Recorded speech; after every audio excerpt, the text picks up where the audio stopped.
Yellow ABCD लागला का phone? अरे बालवाडी नापास CID बोल राहिलो. तुम्ही लवकर इट या. कुठं? आमच्या इथं. तुम्ही कुठे? आमच्या इथं. अरे चिरकुट चाट्या, तो गाव लोकेशन सांग. मव गाव आहे दलिंदरपूर आणि लोकेशन आहे हागंदारीच्या बाजूला मशानभूमीच्या पलीकून. काय झालं तिथं? अहो लग्नाच्या आधी नवरीच पळून गेली. तुम्ही तिथेच थांबा, आम्ही लगेच येऊ राहिलो. काय झालं दया? सर, लग्न लागायच्या आधी नवरीच पळून गेली.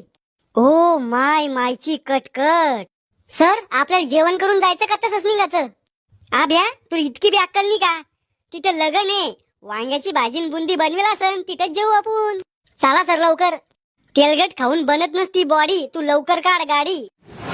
दया आभ्या, तिथं गेल्यावर सगळ्याकडे शक धरून पाहायचं. पाहुणे नवरदेव. सर, मला वाटतं नवरदेवाचा काही हात नसन यात. दया, असा कोणावर बी विश्वास नाही ठेवायचा. मायबापावर विश्वास ठेवायचा फक्त. गद्दार आपले जाते. सर, ह्या पोरी पळून जात्या, या कितीच्याही स्पीडने पळत असं बरं. मले काय माहित, मी थोडी पळून नेले. आली भीत पाहिजे कोणी तुमच्या संग. दया, शानपणा करू नको जास्त.